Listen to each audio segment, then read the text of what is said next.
Et je suis honoré, je suis ému.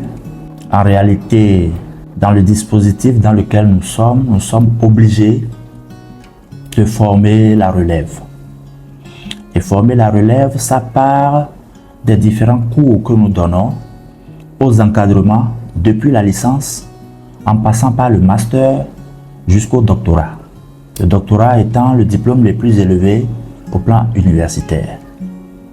Mais nous sommes dans un réseau, le CAMES, qui évalue les enseignements et la recherche dans les différentes universités des pays membres, qui dit qu'avant d'avoir la possibilité d'encadrer pour le doctorat, il faut d'abord être maître de conférence. Et donc, dès que vous atteignez le grade de maître de conférence, vous pouvez engager donc des thésards en vue donc de les former. Dans ce contexte, on se prépare depuis le début, depuis le grade d'assistant. On se prépare en formant donc les étudiants, en identifiant des thématiques et en identifiant également des étudiants qui sont bons, que vous pouvez donc accompagner dans ce projet. Il faut aussi que ce soit des étudiants qui aient cette volonté d'aller plus loin. Dans ce cadre, nous avons quitté Candie pour la faculté d'agronomie avec des étudiants qui déjà depuis Candie ambitionnaient donc d'avoir le doctorat au terme de leur études universitaires. Ils étaient nombreux. J'en ai eu plein au niveau master qui étaient volontaires, qui voulaient faire la thèse. Mais une fois le master obtenu, nous avons eu des séances et de ces séances-là, deux ont vraiment décidé de s'engager. Ce n'est pas aisé parce que c'est une entreprise qui prend beaucoup de temps. Au minimum, c'est 3 ans.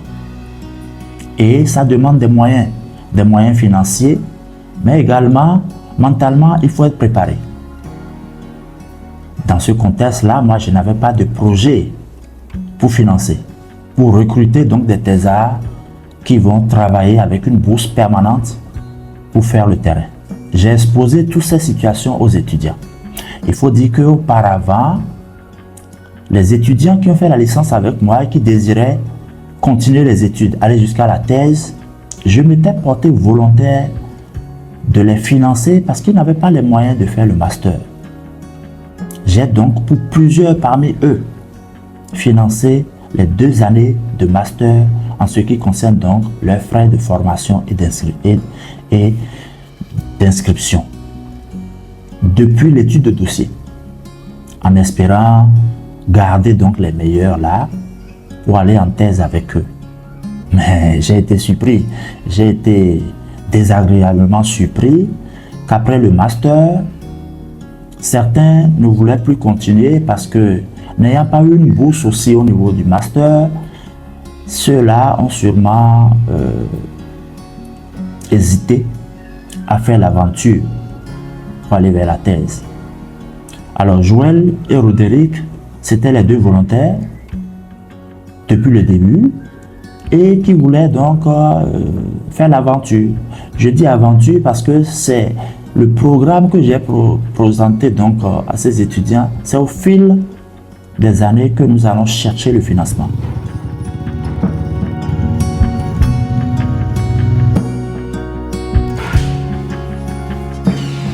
J'ai choisi de m'engager sur ce parcours doctoral d'abord par passion et aussi pour la conservation de la faune.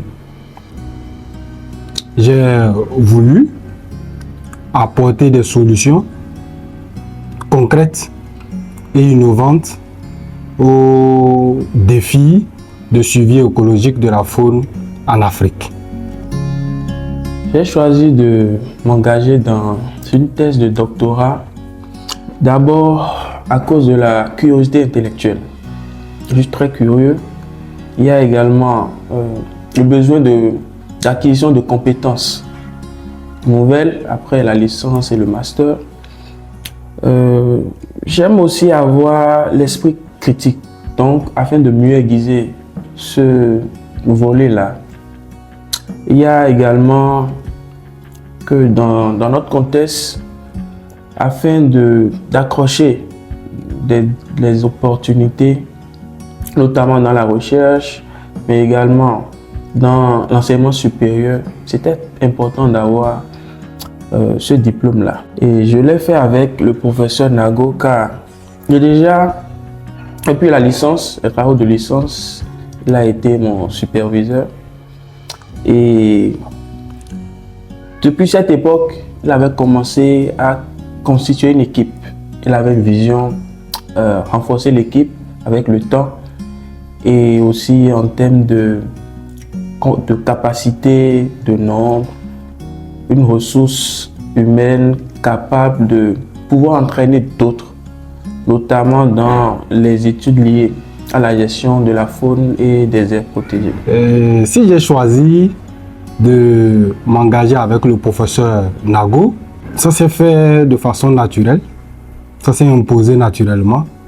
D'abord pour sa vision claire de la recherche scientifique, son expérience et aussi sa rigueur scientifique. Donc on a démarré comme ça.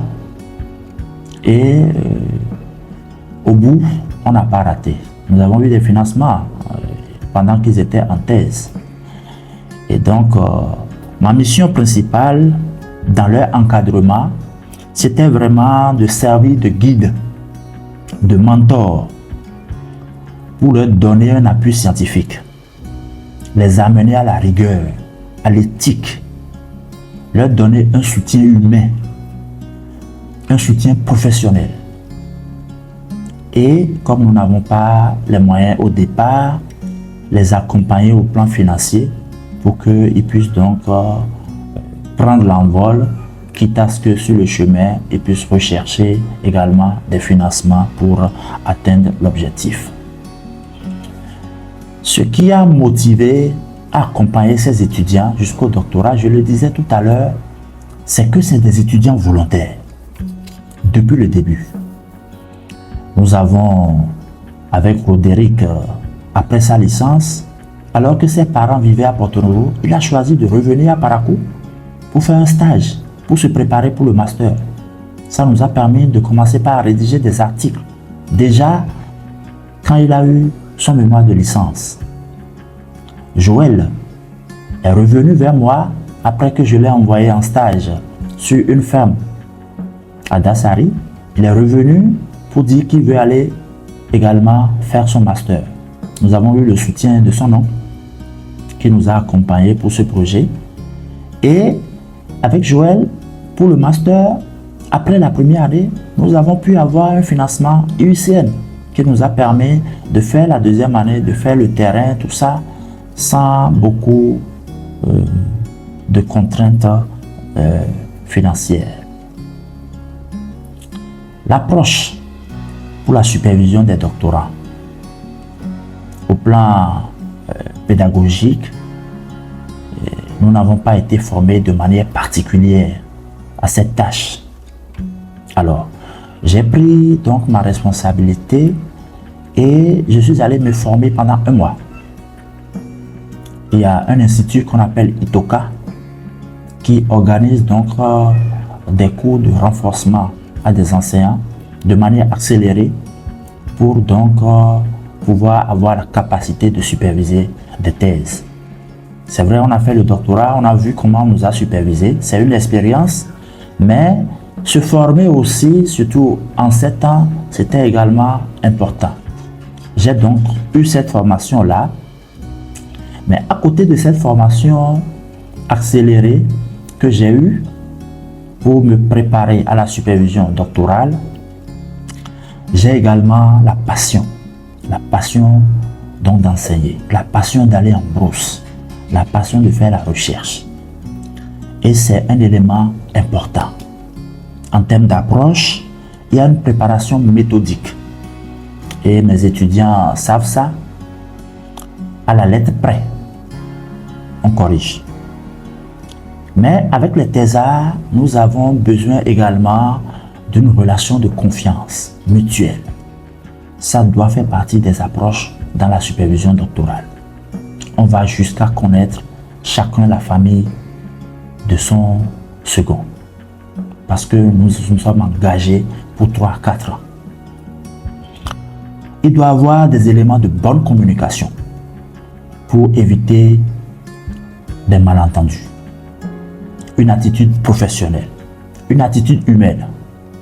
On peut faire des erreurs, ça se pardonne. Et un soutien moral réciproque des deux côtés, l'encadrant et l'encadré. Ce parcours doctoral a été intense, mais formateur. Il y a eu des moments de doute, mais aussi de satisfaction à la fin. C'était pas facile au début et même durant le parcours, mais on a tenu bon et aujourd'hui on est satisfait du résultat obtenu. Il fallait être psychologiquement fort pour pouvoir tenir à faire un travail bien, mais également un travail dans le temps. Parce que vous commencez à peine et le décompte est lancé. Donc c'était pas évident. Et sa personnalité également, c'était vraiment quelqu'un de très rigoureux, quelqu'un qui était très dévoué au travail. Donc il fallait suivre cette tendance-là. Il fallait le suivre dans cet élan, ce qui n'est pas toujours aisé.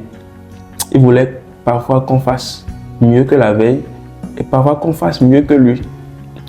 C'était un peu ça. C'est vraiment de gros challenges. Et voilà. En termes donc de rigueur scientifique dans le parcours doctoral, c'est très important parce que ça nous permet d'avoir des données fiables. Ça nous permet de valider le travail que nous avons fait, de donner de la crédibilité à la connaissance que nous produisons, surtout quand c'est évalué par des pairs. Donc sans rigueur scientifique, on ne sait pas avoir tous ces résultats. Par rapport aux séances de travail avec le directeur de thèse, c'était plus ou moins cordial. Même si c'était souvent aussi des moments de petits tiraillements par rapport à certaines choses. Il fallait être d'accord sur un exemple très simple pour faire des posters. Vous avez fait un poster où vous dites, bon, ça c'est très bien par rapport à ce qu'on voit d'habitude. Et lorsqu'il fait ces commentaires, vous vous rendez compte qu'il y a encore du travail. Parfois, on le prend avec beaucoup de tristesse. Mais ce qui est bien, c'est qu'en fin de compte, vous êtes fiers de ce qui a été fait. Vous êtes fiers quand vous voyez la manière dont les autres apprécient. Vous vous dites, c'était peut-être difficile, mais c'était vraiment de très belles contributions. Posters, PowerPoint et autres. Donc, c'était vraiment ça.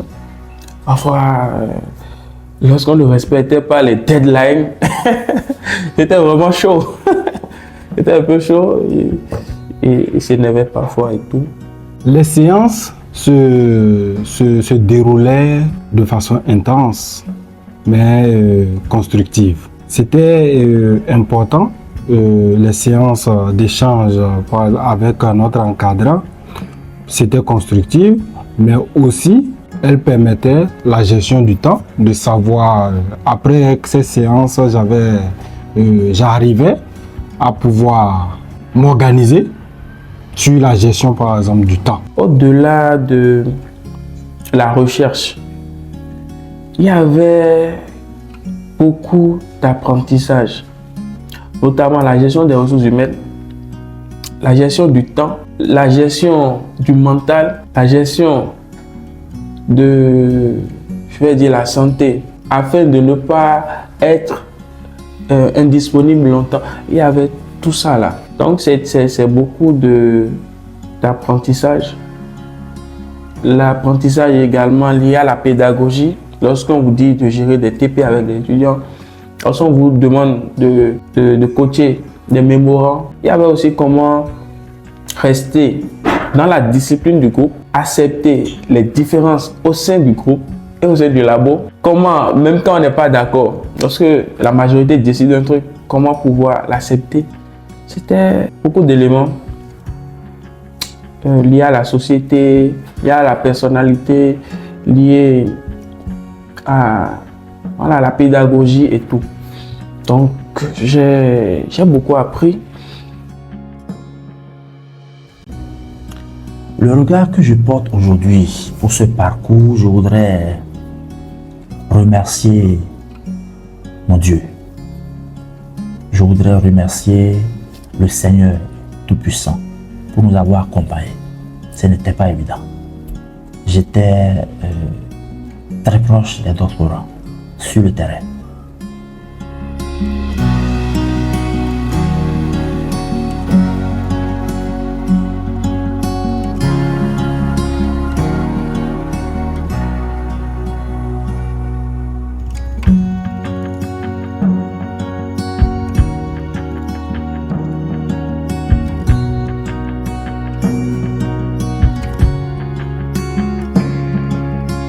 Au laboratoire, nous n'avions pas de nuit.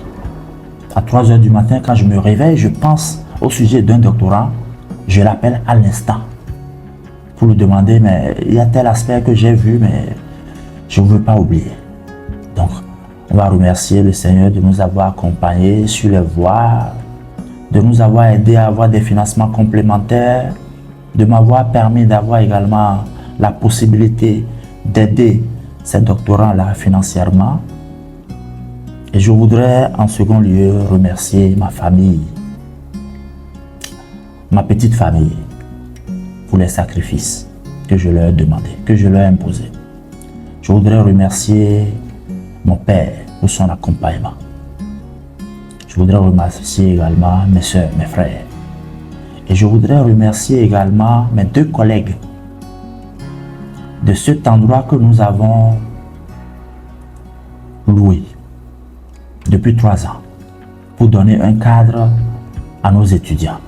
Ça a été très important dans l'évolution des thésards. Professeur Sonia Adjovi, notre maman, merci. Merci pour l'accompagnement, merci pour le rêve réalisé. Professeur Gervais, Claude Gervais, comme tu aimes bien qu'on t'appelle, à Soba. Merci. Toi d'ailleurs, nous étions déjà dans le même bureau à Kandishi. Et puis à la faculté, on se taquinait bien avant de se retrouver dans la même école. Et Sonia qui était, quand j'étais encore au bâtiment de l'UMOA, qui était souvent dans mon bureau pour que nous discutions donc de ce rêve que nous avons pu accomplir. Je rêve que l'année prochaine, vous fassiez également la même expérience que moi, en voyant vos thésards soutenir. Je serai très proche de vous.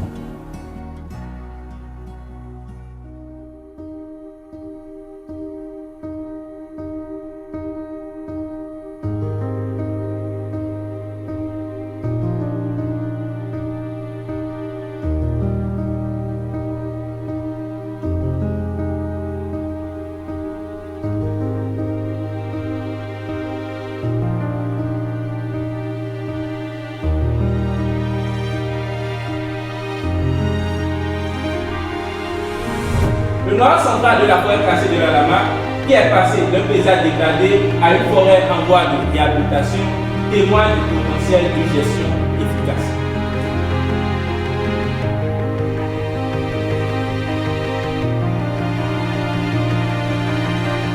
Il a su accepter la critique, approfondir ses analyses et porter ce travail à un niveau conforme aux exigences du doctorat en sciences agronomiques.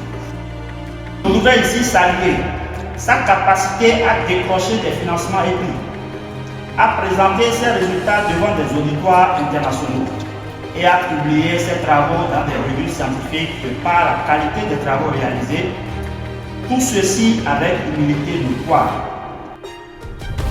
Chers invités, soyez les bienvenus à cette soutenance de thèse sur le développement de protocoles standardisés d'utilisation de drones pour le suivi de la faune dans les habitats tropicaux, sous la direction du docteur ingénieur Nago Cédro Gilles Amela.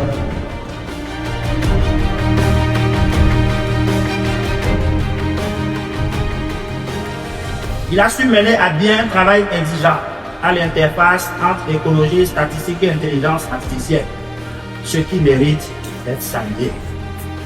Je voudrais ici saluer également sa capacité à décrocher des financements et prix, à présenter ses résultats devant des auditoires internationaux et à publier ses travaux dans des revues scientifiques de par la qualité des travaux réalisés. Monsieur Sako Roderick Roland Saint-Benoît, je lui pense que le travail que vous avez présenté a été donc apprécié à sa juste valeur par les membres comme étant une thématique d'actualité et d'une importance capitale dans la gestion et la conservation des ressources naturelles et des écosystèmes. Le travail a donc été investigué avec une méthodologie rigoureuse. Les résultats ont été bien défendus avec une bonne capacité de communication et une bonne maîtrise des technologies de l'information et de la communication.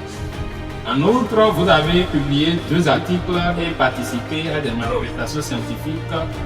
Et toutefois, le jury a fait des commentaires pour l'amélioration de la qualité du travail. Et au regard donc des résultats obtenus et de la présentation globale, les membres du jury ont unanimement accepté le document de thèse et ont décidé de décerner le grade de docteur de l'Université de Parakou, option monitoring et conservation de la biodiversité, spécialité faune et parcours naturel avec la mention très honorable.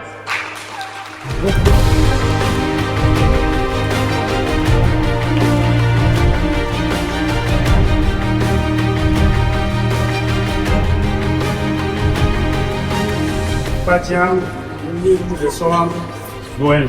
Le jury a évalué que la thèse et la défense et vous déclare donc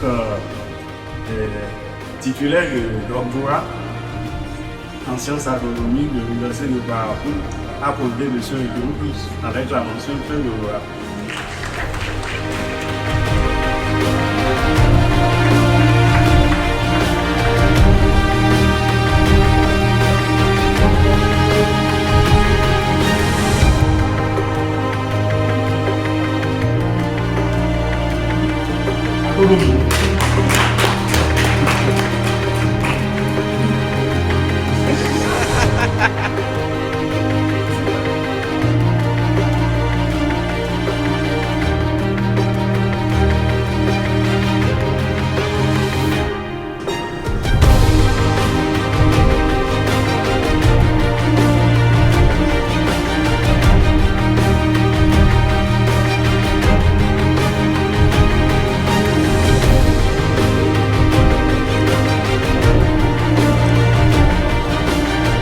Une cérémonie particulière, c'est de remettre à Dr Sago désormais sa carte de visite.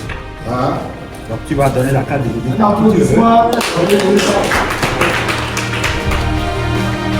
voudrais demander au président du jury de permettre de remettre officiellement au nouveau docteur sa carte de visite.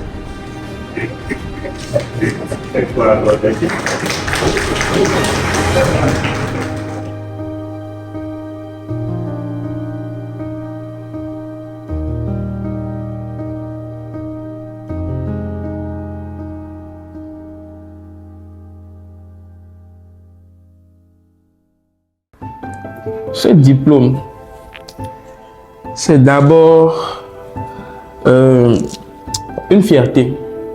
C'est d'abord une fierté. La satisfaction d'un objectif atteint, d'un travail bien fait et aussi la fierté de rendre fier le directeur de thèse après avoir mobilisé les ressources et toute son énergie.